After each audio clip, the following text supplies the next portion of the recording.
로마서 말씀에서 가장 유명한 말씀이라면 로마서 1장 17절에 있는 오직 의인은 믿음으로 말미암아 살리라 라는 말씀입니다. 이 말씀은 종교개혁자 루터 인생을 바꾼 말씀이고 또 천년 동안 잠들어 있던 이 이신칭의 교리를 깨운 말씀입니다. 그런데 이 말씀이 빛날 수 있었던 것은 내가 누구인가를 제대로 알았기 때문인데, 이 말씀이 은혜가 되고 루터의 인생을 바꾼 것은 결국 자신을 알았기 때문에, 자기가 얼마나 죄인인지 알았기 때문에 결국은 이 말씀이 빛이 나는 겁니다. 그러니까 우리들이 로마서 말씀의 구조를 한번 살펴보게 되면, 로마서는 1장 1절에서 17절까지는 로마서의 서론에 해당되는 말씀입니다. 그리고 그 중에서 로마서 1장 16절과 17절 말씀은 로마서 전체 말씀 중에 가장 핵심적인 그러한 구절인데, 이 시간 먼저 로마서 1장 16절과 17절 말씀을 다 같이 찾아서 읽어보도록 하겠습니다. 로마서 1장 16절과 17절입니다. 로마서 1장 16절과 17절 말씀 다 찾으신 줄 알고 다 같이 읽겠습니다. 내가 복음을 부끄러워하지 아니하노니 이 복음은 모든 믿는 자에게 구원을 주시는 하나님의 능력이 됨이라. 먼저는 유대인에게요 그리고 헬라인에게로다. 복음에는 하나님의 의가 나타나서 믿음으로 믿음에 이르게 하나니 기록된 바 오직 의인은 믿음으로 말미암아 살리라 함과 같으니라. 아멘. 그리고 여기에 이 말씀 그 밑에 있는 18절 말씀을 보게 되면 하나님의 진노가 이렇게 되어 있는데, 여기서부터 이방인의 죄에 대해서 1장에는 말씀하고 있습니다. 그러니까 하나님께서 내버려 두셨을 때 율법을 모르는 이방인들에게 나타난 그 죄악들에 대해서 1장은 쭉 기록되어 있습니다. 그리고 2장으로 넘어가게 되면 유대인들의 죄에 대해서 말씀을 해주고 있는데, 율법을 가지고 다른 사람을 판단하면서 자신들은 순종하지 않는 그 죄에 대해서 말씀하고 있습니다. 그리고 오늘 우리들이 살펴볼 3장 1절에서 20절까지는 의인은 없나니 하나도 없다. 모든 사람은 다 죄 아래에 있다. 모든 사람은 다 하나님의 심판 안에 있다. 이것을 선언하고 있습니다. 그러면서 3장 21절에 이제는 이렇게 말씀하고 있는데, 영어 성경을 보게 되면 but이라는 단어가 접속사가 번역이 되어 있습니다. 그러니까 그러나 이제는 율법에 하나님의 한 의가 나타났으니 이렇게 말씀하고 있는데, 여기에 하나님의 의는 예수 그리스도를 말하는 것입니다. 그래서 우리들은 이 로마서 말씀의 이 구조적인 흐름에 따라 내가 누구인지를 바로 알고 예수 그리스도를 결국 믿게 되었을 때 우리의 믿음이 제대로 빛이 날 수 있는 겁니다. 오늘 첫 번째는 유대인들, 모태 신앙인들의 유익과 하나님에 대한 불신입니다. 유대인들, 모태 신앙인들의 유익과 하나님에 대한 불신입니다.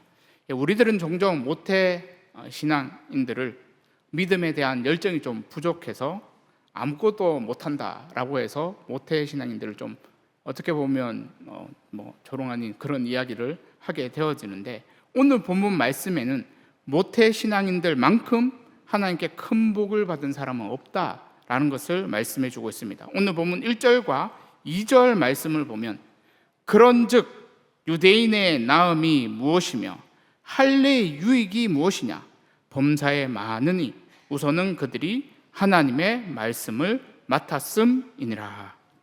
그러니까 유대인들은 엄마 뱃속에서부터 이미 율법의 말씀을 듣고 또 태어난 후에는 할례를 받아서 유대인으로서 하나님 말씀과 언약에 따라 살아갑니다. 그러니까 오늘날로 보면, 오늘날 이제 자유를 중요하게 생각하는 시대로 보면 유대인들이 복받은 것 같지도 않고 오히려 더 불행한 것처럼 보입니다. 오늘날로 보면 엄마 뱃속에서부터 결국 하나님 믿고 선택권 없이 하나님을 믿어야 하는 것, 이것은 너무 불공평한 거 아닌가 이렇게 말할 수도 있고, 또 자녀에게 종교의 선택권만은 줘야 되지 않냐 이렇게 말할 수도 있을 겁니다. 그런데 유대인들은 절대 그렇게 생각하지 않았습니다. 왜냐하면 유대인들에게는 하나님께서 자신을 택했다, 이 선민의식이 강했기 때문입니다. 그래서 유대인들은 자신이 유대인으로 태어나고 또 할례를 받고 또 율법을 지킨다, 이것에 대해서 굉장히 자랑스럽게 그렇게 생각했고, 오히려 유대인들은 하나님의 말씀도 모르고 할례도 받지 못한 이방인들을 불쌍하게 생각했습니다. 근데 사도 바울은 2장에서 유대인이라고 다 구원받는 거 아니다, 또 할례 받았다고 다 구원받는 거 아니다, 이렇게 말씀합니다. 그러면서 진정한 할례는 육체의 그 할례가 아니라 마음의 할례라고 말씀하면서 표면적인 유대인이 아니고 이면적인 유대인이 유대인이다, 이렇게 말씀합니다. 그리고는 3장 1절에 이 질문이 나오는 겁니다. 그런즉 결국 유대인의 나음이 무엇이며 할례의 유익이 무엇이냐, 이렇게 질문합니다. 이 질문에 대해 사도 바울은 범사에 많다라고 대답을 합니다. 그러니까 유대인으로 태어나 할례 받고 엄마 뱃속에서 또 말씀 듣고 또 우리로 말하면 교회에서 어릴 때부터 놀이터처럼 놀고 또 교회 친구들 많은 거, 이거 다 범사에 결국은 결국 복이다, 이렇게 말을 해주고 있습니다. 그러면서 더 특별히 더 우선적인 복이 무엇인가를 말씀해 주는데, 그것이 하나님의 말씀을 맡은 것, 이게 더 우선적인 복이라고 말씀을 해주고 있습니다. 그러니까 모든 성경 말씀이 하나님의 말씀이다, 하나님의 살아있는 말씀이다, 이것을 먼저 믿는 것이 복이다 라고 말할 수 있습니다. 그래서 교회가 성경의 권위를 최고로 높이고 그 가운데서 교회를 성경 말씀으로 세워나가고 또 우리의 인생을, 그러니까 온 교회 성도들이 그 말씀을 듣기 위해 모이는 것은 굉장히 큰 복이라고 말할 수 있습니다. 그리고 그 복 아래 교회를 계속 세워나가고 인생을 계속 세워나가면 하나님께서 주시는 은혜들은 더 크게 역사하게 되어지는데, 결국 모든 성경 말씀 위에 교회와 가정과 우리의 인생을 세워가는 것이 최고의 복이라고 말할 수 있습니다. 그리고 이러한 축복을 누가 먼저 받았는가 하면 유대인들이 먼저 받았다라는 것입니다. 그런데 하나님에 대해서 불신하는 자들은 이러한 복들을 빼앗길 수 있다라는 것을 말씀해 주고 있는데, 먼저 3절과 4절 말씀을 보면 어떤 자들이 믿지 아니하였으면 어찌하리요, 그 믿지 아니함이 하나님의 믿부심을 패하겠느냐, 그럴 수 없느니라. 사람은 다 거짓되되 오직 하나님은 참되시다 할지어다. 여기 4절을 보면 사람과 하나님을 대조하고 있는 것을 볼 수 있습니다.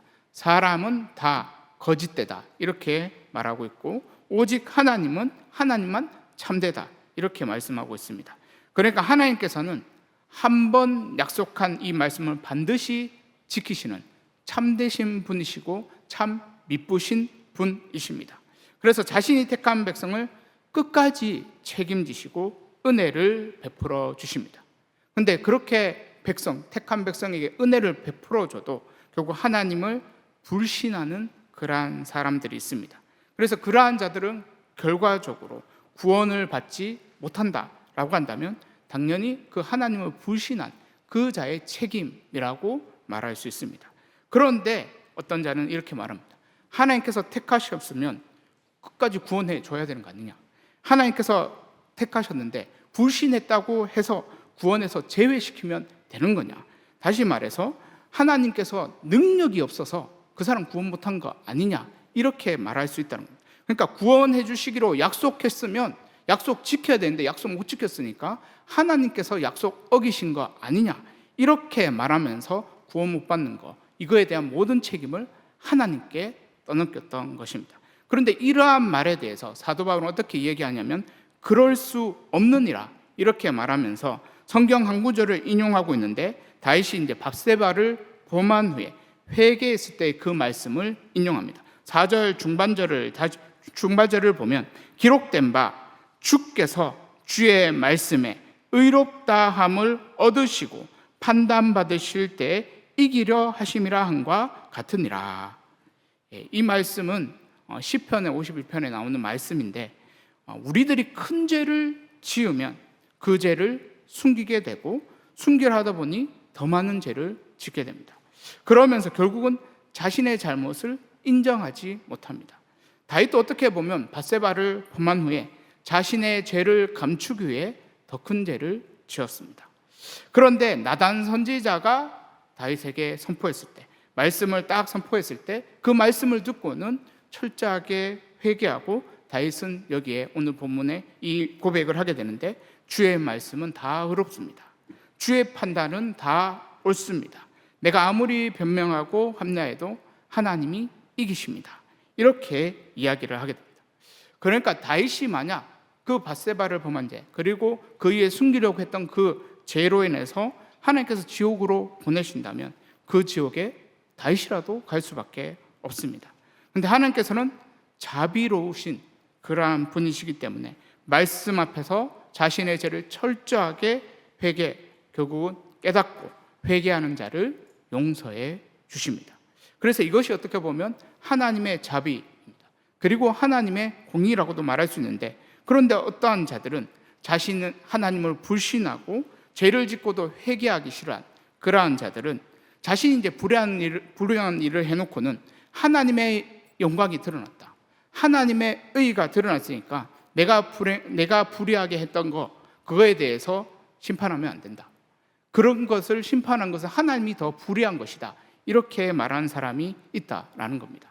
그러니까 우리가 한 가지 예를 들으면, 가룟 유다는 결국은 예수님을 팔았습니다. 큰 죄입니다. 그런데 그 가룟 유다 예수님을 팔아서 십자가에서 하나님의 영광이 드러났으니까 가룟 유다에게 죄를 물으면 안 된다라고 말하는 사람이 있다라는 겁니다. 이거에 대해서 사도 바울은 또 단호하게 대답합니다. 결코 그렇지 않다라는 대답을 하고 있는데, 오늘 본문 5절과 6절 말씀을 보면, 그러나 우리 불의가 하나님의 의의를 드러나게 하면 무슨 말 하리요?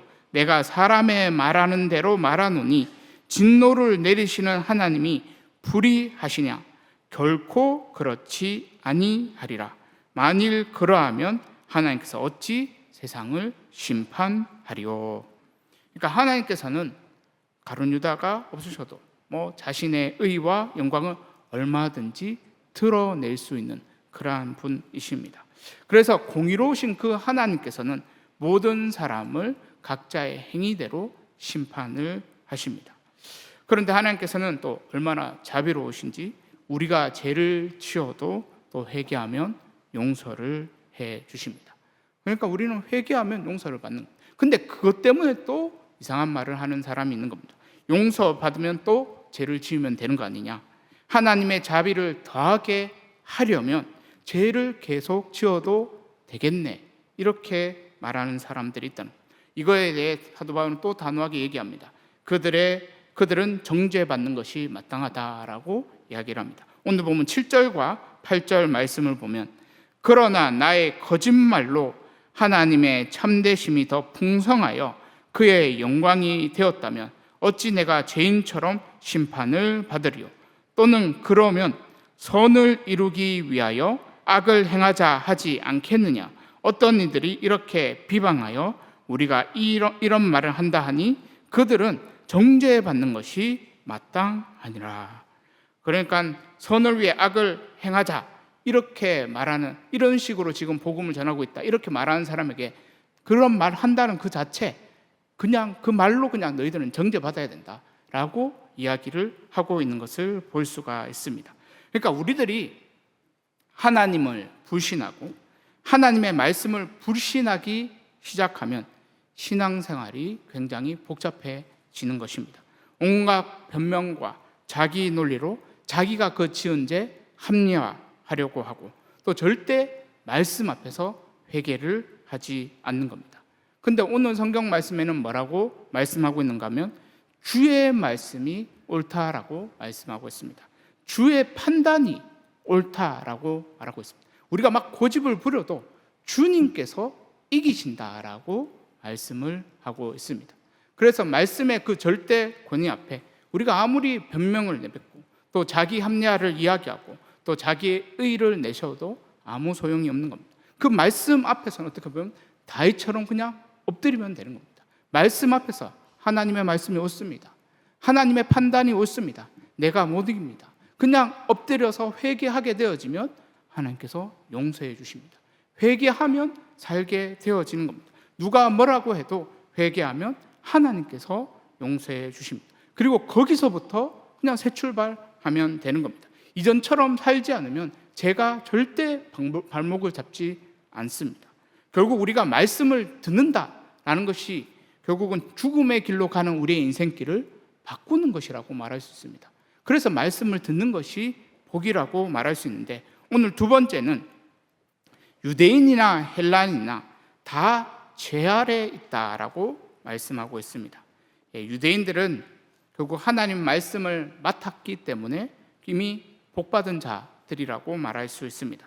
그런데 유대인들 중에도 삐딱하게 믿는 자들이 있는 겁니다. 앞에서 얘기했듯이 하나님을 불신하고 또 말씀을 들어도 회개치 않고 또 용서받아도 더 완악하게 그렇게 행동하는 그러한 유대인들이 있는 겁니다. 그래서 유대인들 중에 삐딱하게 믿는 그러한 자들은 당연히 심판받아야 되고, 근데 그렇지 않은 유대인들은 당연히 구원받을 수 있다 이렇게 생각할 수 있는데, 오늘 본문에는 그렇지 않다라고 말씀하고 있습니다. 9절 말씀을 보면 그러면 어떠하냐 우리는 나으냐 결코 아니니라 유대인이나 헬라인이나 다 죄 아래에 있다고 우리가 이미 선언하였느니라. 그러니까 여기 우리는 유대인을 말한다라고 말할 수 있는데, 유대인들끼리 서로 비교할 수 있는 겁니다. 내가 어릴 때부터 말씀을 더 많이 들었고 알았다. 내가 더 섬기는 것을 더 많이 섬겼다. 내가 착한 일도 더 많이 했다. 나는 한 번도 교회에 빠진 적이 없다. 그런데 딴 사람을 보니까 빠지기도 많이 하고 섬긴 것도 덜 하니까 오히려 내가 더 나으니까 나는 구원받을 짝이 충분히 된다. 이렇게 비교해서 생각을 할 수 있다는 거예요. 그런데 오늘 본문 말씀에 사도 바울은 그러면 어떠하냐 우리는 나으냐 결코 아니라 이렇게 말씀하고 있습니다. 이 말은 결국은 사람들 눈에 보이기에 착한 유대인이든지 사람들 눈에 보이기에 불성실한 그런 나쁜 유대인이든지 사람들 보기에 착한 헬라인이든지 또 사람들 보기에 나쁜 헬라인이든지 다 죄 아래 있다라는 것을 말씀을 해주고 있습니다. 그리고 이러한 결론을 말하기 위해서 1장 18절부터 결국 3장 8절까지 사도 바울이 길게 설명했다라고 말할 수 있는데, 결국 우리의 구원은 남들과 비교해서 우리의 구원의 여부가 결정되는 것은 아닌 겁니다. 그러니까 우리가 세상에서 좋은 대학 가고 세상에서 좋은 곳에 취직하려면 경쟁을 해야 합니다. 서로 비교하게 되어지고 경쟁에서 이겨야 결국은 좋은 대학교도 들어갈 수 있고 또 좋은 회사도 들어갈 수 있습니다. 그런데 천국은 우리끼리 서로 경쟁할 필요가 없습니다. 왜냐하면 내가 남들보다 뛰어나다고 해서 천국에 들어가는 것이 아니기 때문입니다. 그러니까 우리들이 천국에 들어가려면 경쟁할 것이 아니라 먼저 바른 길을 발견해서 함께 가야 하는 겁니다. 은혜를 먼저 받은 자들이 연약한 자들을 그렇게 붙들어주고 섬겨주면서 함께 가야 하는 것인데, 먼저 결국 우리가 알아야 될 것은 나의 영적인 위치가 어디인가, 이거부터 알아야 하는데, 9절 말씀에는 하나님 말씀을 맡은 유대인들이나 또 그렇지 않은 헬라인들이나 다 죄 아래 있다라고 선언하고 있는 것을 볼 수 있습니다. 그러니까 어릴 때부터 신앙생활 열심히 했고 성실한, 마치 비유의 탕자의 비유에 나오는 마다들과 같은 그러한 유대인들은 어떻게 생각할 수 있냐면, 나는 헬라인과 다르다. 그리고 돌아온 탕자와도 다르다. 그래서 나는 죄인이 아니다. 나는 의인이고 충분히 구원받을 자격이 있다. 이렇게 생각할 수 있습니다. 그래서 그렇게 생각할 수 있는 자에게 다시 한 번 더 얘기하는 것이 10절부터 18절까지 성경 구절, 결국은 말씀, 구약 성경 말씀 시편이나 이사야서 말씀을 가지고 다시 한번 너희들도 죄인이다 라는 것을 말씀해 주는 것을 볼 수 있는데, 결국 정말 말씀의 권위에 결국은 순종하고 따르는 자라면 이 말씀 앞에서 자신이 죄인이라는 것을 받아들여야 하는 겁니다. 10절에서 12절까지의 말씀을 보면 기록된 바 의인은 없나니 하나도 없으며 깨닫는 자도 없고 하나님을 찾는 자도 없고 다 치우쳐 함께 무익하게 되고 선을 행하는 자는 없나니 하나도 없도다. 그러니까 의인은 어떻게 보면 하나님 앞에 설 수 있는 자가 의인입니다. 하나님을 제대로 마주보고 있을 수 있는 사람, 이 사람이 의인이라고 말할 수 있습니다. 근데 성경은 아담의 죄 이후에 결국 하나님을 마주 볼 수 있는, 하나님 앞에 설 수 있는 사람은 단 한 사람도 없다고 말씀해 주고 있습니다. 그리고 모든 사람들은 어떻게 보면 하나님께 등 돌린 상태로 살아가는 그러한 자들이라고 말할 수 있는데, 하나님께서 말씀하시면 두려워하고 하나님을 피해 숨어버리는 자가 모든 사람들의 영적인 상태라고 말할 수 있는 겁니다. 그러니까 모든 사람들은 하나님과 등 돌리고 있기 때문에 결국 사람 쪽에서 구원의 길을 절대 찾을 수가 없는 겁니다. 하나님을 등 돌리고 아무리 열심히 찾아 헤매도 거기는 구원의 길이 없는 겁니다. 그러니까 사람들이 하나님과 등 돌려서 열심히 살기는 삽니다. 열심히 사는데 오늘 본문에 다 치우쳤다고 하는데, 그 치우쳐서 열심히 해서 나온 열매가 무엇인가? 무익하다라고 말하고 있습니다. 결국은 아무 하나님께 바칠 만한 열매가 없다라는 것을 말씀해 주고 있는 겁니다. 결국 하나님께서 가만히 그냥 내버려 두시면 모든 사람들은 하나님과 등 돌린 상태로 다 지옥 갈 인생이라고 말하고 있는 겁니다. 그런데 하나님께서는 구원의 길을 말씀해 주셨습니다. 그것이 결국 성경 말씀, 계시의 말씀인 이 성경 말씀을 통해 결국은 말씀해 주셨습니다. 그러니까 성경 말씀 안에 구원의 길이 있는 것이고 하나님을 만날 수 있는 그러한 길이 있는 겁니다. 그래서 유대인들이 어떻게 보면 그 말씀을 먼저 맡은 자이기에 복받았다라고 말할 수 있는데, 그런데 오늘 본문에는 말씀을 가지고 있다고 해서 저절로 의로워지는 것도 아니고, 또 말씀을 지킨다고 해서 온전히 지킬 수 있는 것도 아니라고 말하고 있습니다. 그러면서 사람의 마음이 삐뚤어져 있기 때문에 기회만 되면 죄를 지으려고 하는 것이 사람인데, 오늘 본문에는 사람은 입술로 또 죄를 짓는다라고 말씀하고 있습니다. 13절과 14절 말씀을 보면 그들의 목구멍은 열린 무덤이요 그 혀로는 속임을 일삼으며 그 입술에는 독사의 독이 있고 그 입에는 저주와 악독이 가득하고. 여기 보면 목구멍은 말이 나오는 곳을 목구멍이라고 말합니다. 근데 거기에 열린 무덤이 되어 있다고 말하는 것은 결국 무덤이 열려 있으면 시체 썩은 냄새가 나오니까 우리가 나오는 말에 다 향기로운 말이 아니라 시체 썩은 냄새가 나오게 되어지고, 그 말들은 다 거짓되고 또 그 가운데 독사의 독이 나와서 말로 사람을 결국 상처 주게 된다라는 것을 말씀해 주고 있습니다. 그러니까 우리의 말을 고치고 싶어서 우리는 말을 어떻게든 무언성행을 한다든지 그렇게 할 수도 있는데, 그래가지고는 고쳐지는 것이 아닙니다. 왜냐하면 마음이 삐뚤어져 있기 때문에 우리가 나오는 말이 잘못 나오는 겁니다.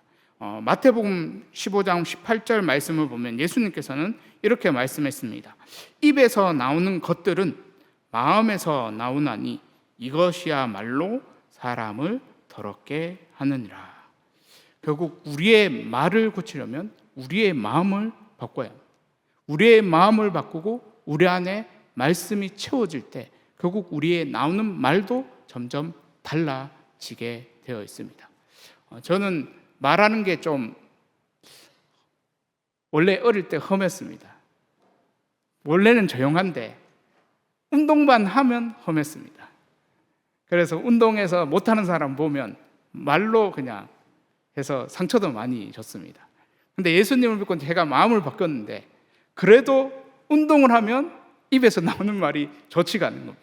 그래서 제가 운동을 끊었습니다. 운동을 끊으니까 몸이 이렇게 불어났는데, 그래도 목회자로서도 그렇고 사람들의 상처를 주지 않기 위해서 어떻게든 운동을 끊었는데, 우리의 마음이 바뀌고 그 마음이 계속 채워질 때 이제 점점 더 거룩해져 가는 겁니다. 그런데 우리의 마음이 바뀌지 않으면 결국은 계속 우리는 거친 말로 사람을 공격하게 되어집니다. 그리고 우리의 마음이 삐뚤어져 있으면 행동도 결국 죄를 짓게 되어진다라고 말씀하고 있는데, 15절과 16절 말씀을 보면 그 발은 피 흘리는데 빠른지라 파멸과 고생이 그 길에 있어.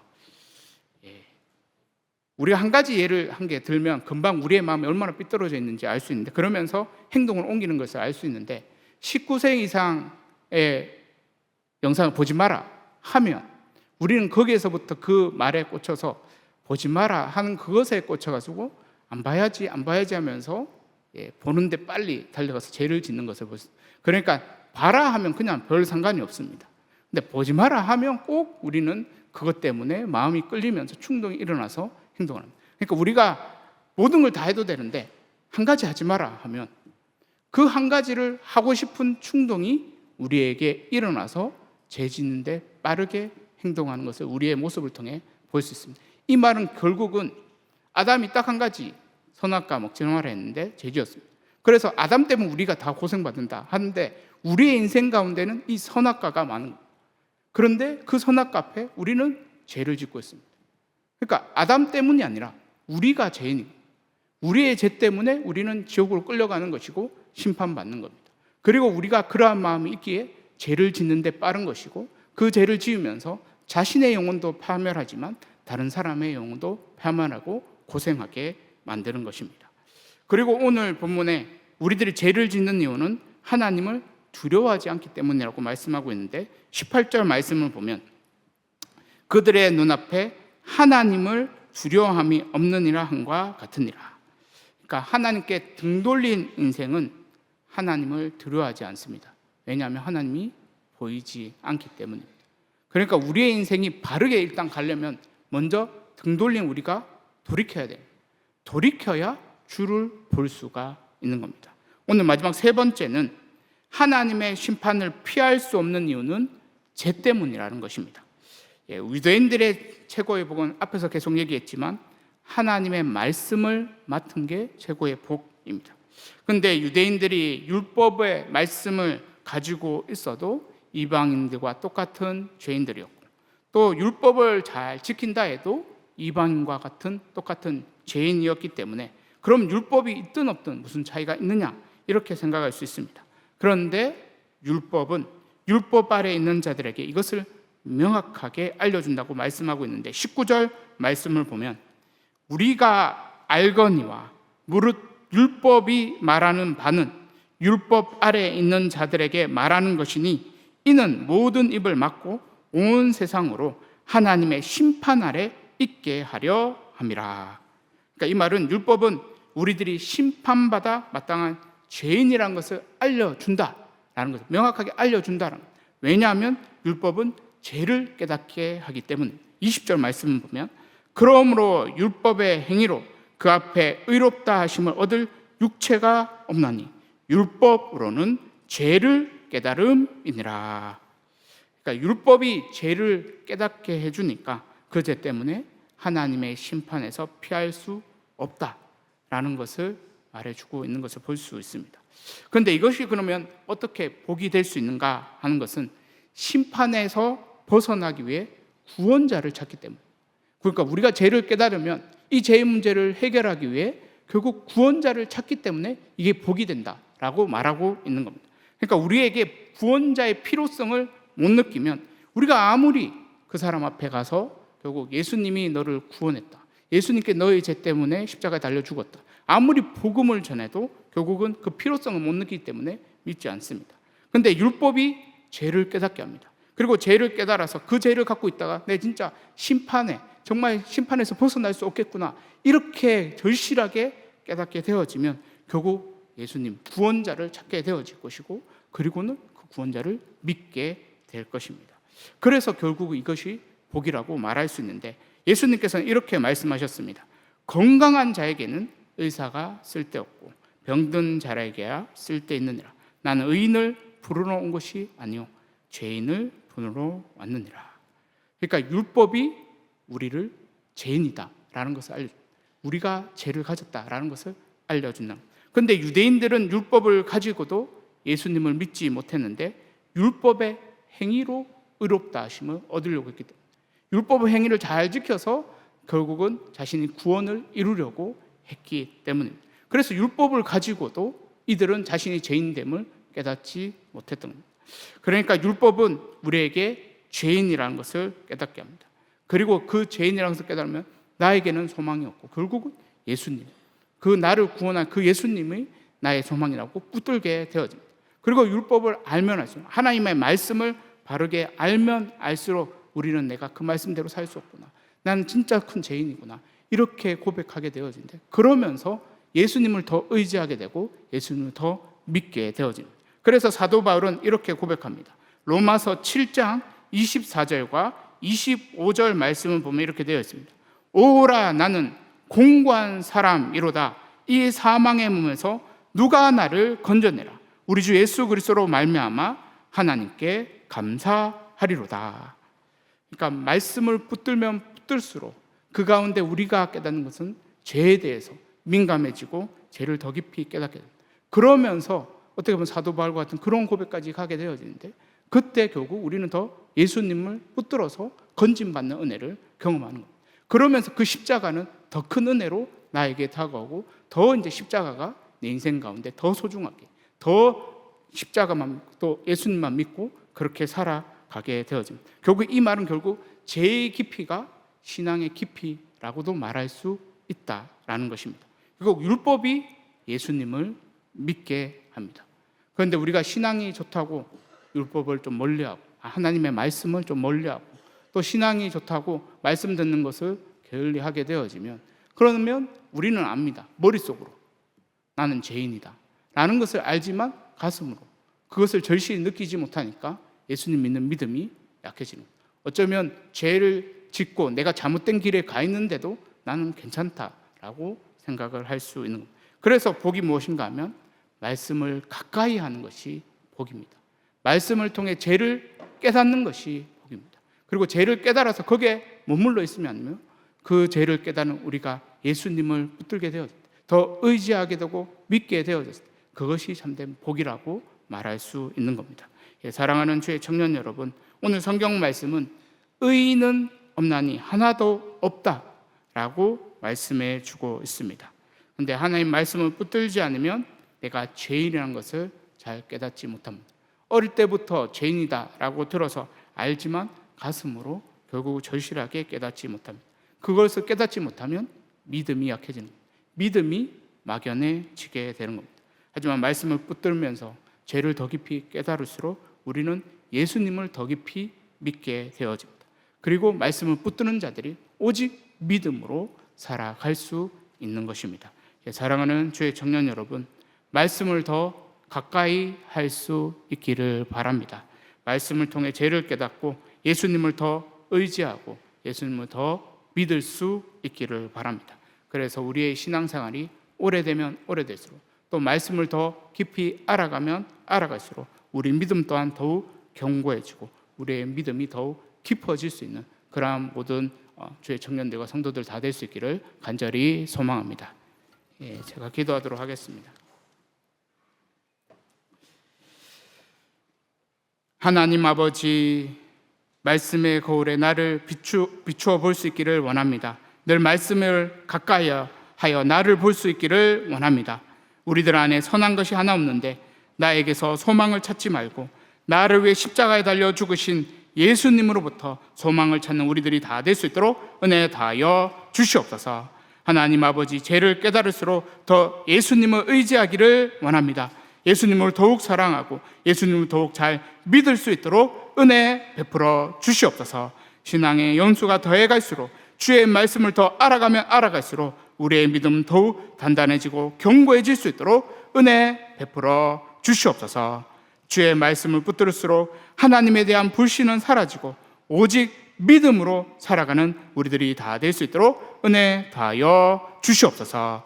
감사드리며 예수님의 이름으로 기도드리옵나이다.